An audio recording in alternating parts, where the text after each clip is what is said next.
Presiden Prabowo Subianto memberikan rehabilitasi kepada mantan Direktur Utama PT ASDP Ira Puspadewi dan 2 terpidana lainnya. Pengumuman rehabilitasi disampaikan Wakil Ketua DPR Sufmi Dasko Ahmad di Istana Negara kemarin. Dasko menyebut rehabilitasi diberikan setelah adanya aspirasi masyarakat melalui DPR. Berbagai pengaduan dan aspirasi disampaikan kepada Dewan Perwakilan Rakyat Republik Indonesia. Setelah Dewan Perwakilan Rakyat Republik Indonesia menerima berbagai aspirasi dari masyarakat, kelompok masyarakat, kami kemudian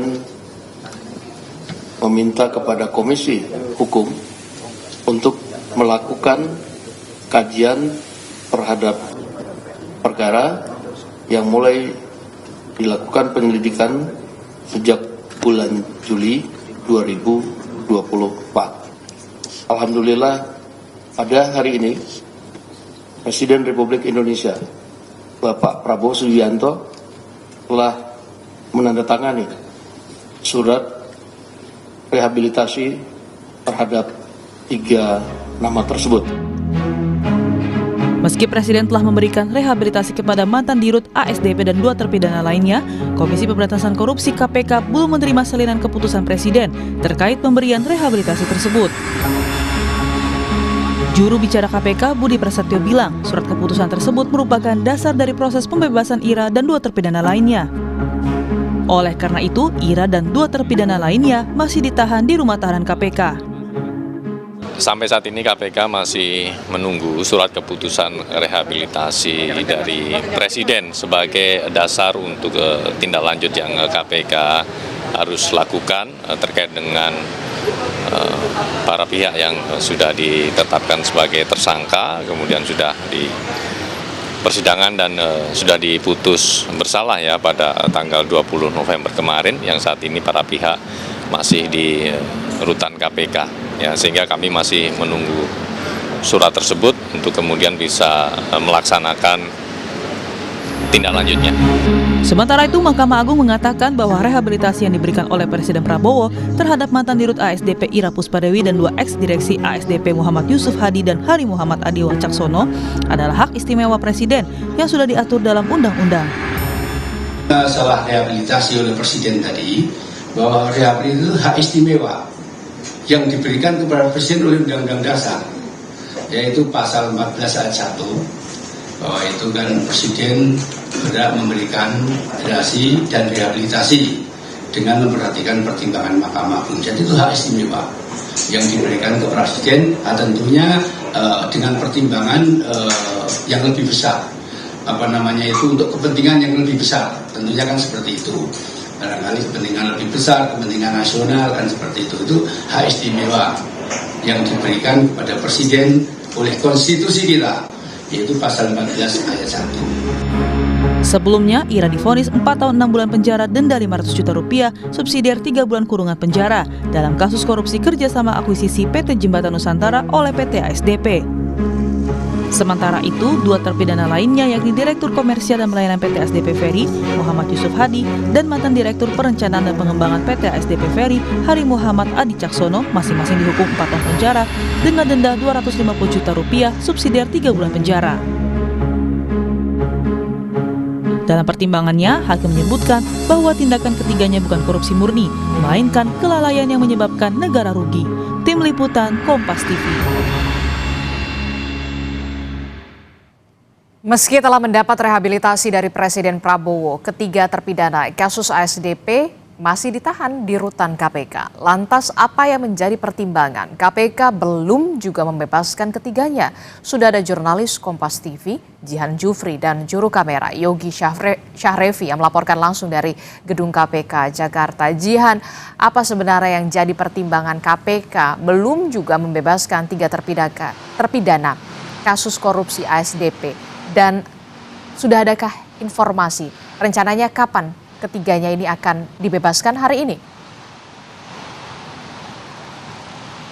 Ya, Disti dan juga saudara, usai kabar pemberian dari rehabilitasi dari Presiden Prabowo Subianto kepada mantan Direktur Utama dari PT ASDP Ira Puspadewi, memang sampai saat ini kami dari gedung KPK masih menunggu informasi lanjutan, yakni kapan nantinya baik Ira dan juga 2 orang lainnya dari jajaran direksi akan dibebaskan, karena memang sudah mendapatkan rehabilitasi langsung dari Presiden begitu ya. Ira dan 2 orang lainnya ini dikabarkan sampai saat ini masih berada di rumah tahanan ataupun rutan milik KPK. Lalu kalau kami sempat mendapatkan informasi dari juru bicara KPK yakni Budi Prasetyo, memang pihaknya ini sempat mengatakan bahwa KPK belum menerima surat keputusan Presiden yakni surat rehabilitasi tersebut, dikarenakan memang ini merupakan dasar utama pembebasan bagi para terdakwa. Jadi memang nantinya bila surat sudah diterima, ini dapat diasumsikan dari baik Ira maupun 2 terdakwa lainnya yakni Muhammad Yusuf dan juga Hari Muhammad ini bisa segera dibebaskan. Lalu kalau kami juga sempat mendapatkan informasi selain itu dari kuasa hukum Ira yakni Susilo Ari Wibowo ini mengatakan bahwa perkiraan dibebaskannya kliennya ini sekitar di hari ini begitu ya, dikarenakan memang sudah adanya dari keputusan Presiden, lalu juga tinggal menunggu surat saja. Ini dapat diasumsikan lagi begitu ya, bahwa secepatnya bila pihak KPK sudah menerima surat ini, Ira dan 2 orang lainnya dapat segera dibebaskan. Lalu sedikit mengulas begitu ya, Adisti dan juga saudara, seperti yang kita ketahui bahwa kasus ini telah bergulir sejak setahun yang lalu, yang mana kasusnya memang terkait dugaan tindak pidana korupsi yakni akuisisi PT Jembatan Nusantara oleh PT ASDP, yang mana pada saat itu Ira masih menjabat di sekitar tahun 2019 hingga tahun 2022 lalu begitu ya, dan kemudian menyebabkan kerugian negara yang diduga ini sekitar mencapai 1,2 triliun rupiah, yang kemudian memang vonis sudah dijatuhkan kepada Ira sekitar 4,5 tahun dan 2 direksi lainnya di angka 4 tahun. Maka maksud saya 4 tahun 6 bulan dan juga di 4 tahun begitu ya. Jadi mari kita tunggu sama-sama kapan nantinya KPK menerima surat langsung dari keputusan Presiden tersebut, dan nantinya dari Ira dan 2 jajaran direksi lainnya akan dibebaskan oleh pihak KPK. Kita masih nantikan, Adisti. Oke, jadi KPK tinggal menerima surat dari pemerintah pusat. Dalam hal ini kalau kita lihat memang Presiden Prabowo Subianto sudah memberikan rehabilitasi terhadap 3 terpidana, salah satunya adalah Ira Puspadewi. Terima kasih informasi jurnalis Kompas TV, Jihan Jufri dan juga juru kamera Yogi Syarefi melaporkan langsung dari gedung KPK Jakarta. Saudara, Presiden Prabowo Subianto memberikan rehabilitasi kepada mantan Direktur Utama PT ASDP Ira Puspadewi dan 2 terpidana lain.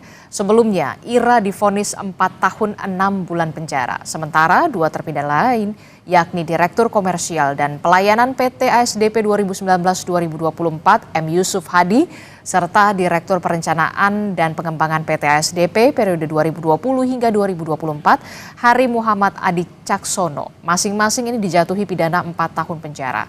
Apa yang menjadi pertimbangan Presiden memberikan rehabilitasi terhadap 3 terpidana kasus ASDP?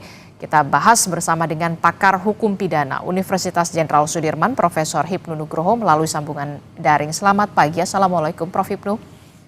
Selamat pagi Mbak Adisti. Ya, kita tahu amnesti, rehabilitasi dan juga abolisi merupakan hak istimewa yang kemudian dimiliki oleh Presiden Prabowo Subianto yang diberikan kepada 3 terpidana kasus ASDP. Salah satunya adalah Ira Puspadewi, merupakan Direktur Utama PT ASDP. Kalau dari kacamata hukum Anda begitu ya, dengan kasus yang menjerat dan juga sudah ingkrah begitu ya di pengadilan, sudah tepatkah rehabilitasi ini? Ya, gini Mbak, perlu ada suatu pemahaman. Rehabilitasi, konteks rehabilitasi itu ada 2 terminologi.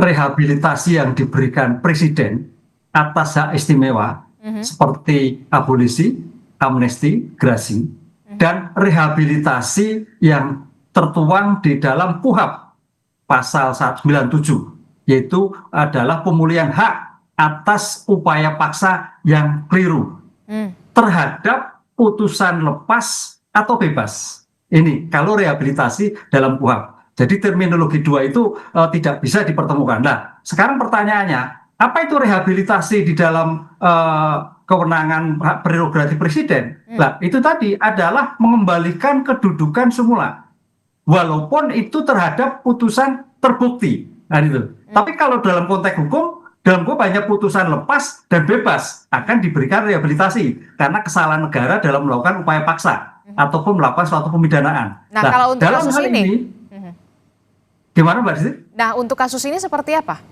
Nah, kasus ini adalah sebagai pertimbangan politik presiden. Nah, karena dalam pertimbangan politik dalam suatu penyelesaian perkara itu ada dua dimensi, ada pertimbangan politik, ada pertimbangan hukum. Kalau pertimbangan hukum itu kaitannya dengan SP3, SKP2, deponering, seponering, kan itu yang terdapat dalam hukum. Tapi di luar hukum politik tadi adalah ada abolisi, ada amnesti, ada rehabilitasi maupun gerasi. Nah, di sini suatu yang berbeda dan tidak bisa dipertemukan. Tapi dari putusan yang ada di hukum, karena ranah hukum itu adalah sebagai ranah yudikatif, presiden adalah sebagai kepala negara, kepala pemerintahan, bisa masuk dalam ranah ranah seperti di kasus ASDP ini. Itu adalah ranah yudikatif yang dinyatakan terbukti atas suatu peristiwa dugaan korupsi, tapi presiden atas aspirasi masyarakat. Nah, ini yang menarik. Ada putusan-putusan juga disandingkan perkara, tapi juga aspirasi masyarakat oleh presiden. Lah, disinilah ya saya kira semuanya benar. Saya kira KPK juga sudah benar menjalankan fungsinya, presiden juga benar menjalankan fungsi hak prerogatifnya. Oke, tapi kemudian begini, bagaimana dengan putusan hukum yang kemudian sudah inkrah begitu ya, ada bukti dan segala macam begitu ya, dengan diberikannya rehabilitasi ini, apakah kemudian jadi pertanyaan pastikan besar, loh apakah ada kekeliruan dalam putusan pengadilan kemarin begitu yang dijatuhkan kepada ketiga orang ini begitu ya, di rut utama loh PT ASDP dan juga dua lainnya adalah jajaran direksi pula. Ya sebetulnya tidak ada kekeliruan, tidak ada kekeliruan karena dalam konteks ilmu hukum ini sudah masuk lidik, sidik, pembuktian sampai pada suatu putusan dan kemudian inkrah. Nah, di situ saya kira dalam konteks hukum KPK sudah selesai sebagai lembaga negara yang diberikan tugas dalam rangka pemberantasan korupsi seperti yang ditentukan dalam Asta Cita Prabowo nomor 7, kan itu kan. Nah, sekarang pertimbangan-pertimbangan yang terjadi dalam Pak Prabowo itu lebih luas. Tidak hanya pertimbangan hukum tampaknya, tapi juga pertimbangan sosial masyarakat, pertimbangan aspirasi yang terjadi, pertimbangan yang kemudian terkait masa depan BUMN. Karena konteks BUMN ini memang menarik kalau dihadapkan dengan bicara hukum, bicara hukum pidana, bicara kepastian, bicara bisnis, bicara ketidakpastian. Lah, di sini Mbak, saya kira perlu ada sinkronisasi penanganan-penanganan ke depan. Oke, termasuk juga bagaimana dengan kasusnya sendiri begitu terhadap 3 terpidana ini? Ya, kalau terhadap kasus ini saya kira sudah selesai karena presiden dengan memberikan rehabilitasi terhadap seseorang, Bu Ira, kedudukan yang semula. Tapi kalau kita lihat idealnya, kalau ini tadi perkara katakanlah keliru, harusnya presiden juga memberikan abolisi. Karena abolisi itu menghapuskan suatu proses hukum. Kemudian dihapuskan proses hukum karena sudah putus, diberikan rehabilitasi. Karena kalau itu diinginkan, konsep rehabilitasi itu sebetulnya Pak Presiden menginginkan kembali Bu Ira duduk pada keadaan semula seperti direktur. Itu yang ada dua dimensi lengkap antara penghapusan sampai pada rehabilitasi. Kalau dalam konteks ya rehabilitasi, putusan kemarin tetap sah, tapi dipulihkan oleh presiden. Itu Mbak, kalau kita berpikir parsial dan pikir secara keseluruhan dalam suatu penanganan yang utuh. Menurut saya seperti itu. Oke, tapi begini Prof, ketika ada beberapa kasus korupsi karena kebijakan yang diambil begitu ya, bukan karena uang suap, apakah kemudian ketentuan hukum ini bisa jadi beban dalam tanda kutip lagi-lagi buat direksi, bagi direksi BUMN untuk kemudian ekspansi, kalau menurut Anda dari kacamata hukum Anda? Ya, ini memang norma hukum sebagai menguntungkan diri sendiri atau orang lain itu sebagai aktus terus saya kira perlu ada suatu hati-hati penegak hukum. Tampaknya di era sekarang, paradigma hukum sekarang, unsur pertama itu kalau dinyatakan korupsi adalah menguntungkan diri sendiri. Hmm. Diri sendiri. Kalau diri sendiri itu pasti berpotensi pada orang luar, berpotensi pada pihak lain. Lah, ada dua dimensi kalau kita kemarin Pak Tom Lembong, kemudian Bu Ira ini dari pembuktian yang kita baca tidak ada keuntungan diri sendiri. Nah, ini yang dia problem lah. Penegak hukum melihatnya untung diri sendiri atau orang lain itu suatu yang terpisah. Kan gitu. Lah, perdebatan sekarang masyarakat melihatnya, wah nggak bisa diri sendiri nggak mendapatkan untung di anti korupsi. Padahal kalau kita bicara perkembangan keuntungan itu bisa keuntungan masa depan, bisa keuntungan besok, bisa keuntungan futura, bisa keuntungan orang lain. Lah, di sini tampaknya perumus undang-undang besok harus memastikan jika jangan sampai sebagai permasalahan ini menjadikan bias. Kalau perlu memang unsur keuntungan diri sendiri menjadi unsur primer. Nah, itu baru mungkin masyarakat bisa memahami. Tapi kalau ini tidak, makanya disinilah saya kira dalam hal ini ada dua benturan antara pemahaman konsep hukum dan konsep pemahaman masyarakat sebagai rasa keadilan. Loh, yang bersangkutan tidak batas keuntungan kok, kan gitu loh. Lah, ini saya kira menjadikan suatu perdebatan panjang dan akal manusia kan loh nggak dapat keuntungan, tapi dalam konteks hukum siapa tahu keuntungan masa depan. Nah, gitu kan. Nah, ini yang jadi permasalahan seperti itu, Pak. Oke, jadi perlu adanya kemudian dibahas kembali soal unsur memperoleh keuntungan bagi diri sendiri ataupun dengan orang lain atau kemudian dengan kebijakan begitu ya, supaya jangan jadi bias dan multitafsir begitu. Iya, betul. Karena keuntungan ke depan itu karena konsepnya begini ya. Memberikan kesempatan keuntungan masa depan itu misalkan suatu politik ya, kalau kita lihat dalam suatu sebab korupsi itu misalkan kalau kita pernah meneliti tentang ijon itu misalkan kamu sudah saya untungkan loh, suatu saat kita tagih loh itu sudah salah lagi juga. Nah, ini yang terminologi ini saya kira rumusan ke depan pasal 2 itu muncul karena kebijakan yang menguntungkan masa depan ini sampai sekarang belum terformulasi, Mbak. Jadi keuntungan itu keuntungan yang real, aktor loss yang terhadap dalam perkara yang sekarang ini. Tapi bagaimana masa depan agak sulit. Lah, saya kira itu pasal 2, pasal 3 perlu ada suatu perbaikan sehingga strictnya tidak menjadikan penegak hukum bias, gamang dalam melakukan kasus-kasus terhadap BUMN. Kalau terhadap kasus-kasus suap, gratifikasi itu mudah, tapi jelas. kalau kasus-kasus yang terkait itu agak sulit memang. Oke. Saya ingin tanyakan lagi berarti Prof. Hipnu, ini kan direhabilitasi begitu ya, bukan diabolisi, sementara sudah inkrah putusannya. Jadi untuk pemaknaan rehabilitasi ini, apakah serta-merta hukumannya dibatalkan karena memang Presiden menginginkan ketiganya menduduki kembali tugas dan juga fungsinya, tanggung jawabnya di PT ASDP atau seperti apa? Atau kemudian sebenarnya hukumannya tidak gugur? Mohon penjelasannya secara sederhana. Mbak Adisti, kalau menurut saya hukumannya bahwa putusan Pengadilan Negeri Jakarta Pusat tetap sah bahwa terbukti. Tapi oleh kebijakan Presiden tidak usah menjalani suatu pemidanaan karena akan direhabilitasi. Nah, ini suatu unsur yang berbeda. Maka tadi saya katakan ini kewenangan yudikatif, ini kewenangan Presiden sebagai kepala negara, kebijakan politik. Ya, secara otomatis tanda petik perkaranya masih tetap bukan batal. Sebab kalau kita konsisten harusnya diabolisi plus rehabilitasi. Itu menyatakan tidak ada yang kemudian dikembalikan pada kedudukan semula. Gitu, Pak. Itu kalau Pak Prabowo mungkin konsisten. Dua-duanya menjadi jelas. Berarti Bu Ira prosesnya tidak ada, hukumnya pasti tidak ada, dikembalikan pada kedudukan semula. Tapi ini tidak.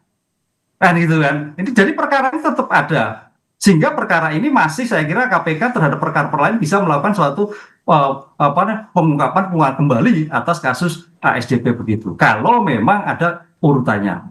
Oke, jadi perkaranya sebenarnya masih ada begitu ya kalau misalkan KPK mau mengusut lagi begitu soal ini. Ya, karena keputusan ini kan hanya diberi bentuknya kan kalau abolisi amnesti kan keputusan Presiden. kalau terhadap hukum adalah keputusan pengadilan. Nah, keputusan itu kan menyangkut pihak. Putusan presiden hanya 3 orang, Bu Ira dan siapa itu 2 orang itu selesai. Terhadap yang lain tidak terkait sama sekali. Seperti yang terhadap kasus Pak Tom Lembong, kan terhadap pihak-pihak lain yang terkait tetap diproses dan sudah diputus dalam suatu perkara tindak pidana korupsi. Oke, untuk kasus ini, kasus hukum ini yang melibatkan Dirut PT ASDP begitu ya, dengan juga 2 jajaran direksi lainnya, apa yang Anda underline dan juga poin kritis Anda dari kasus ini?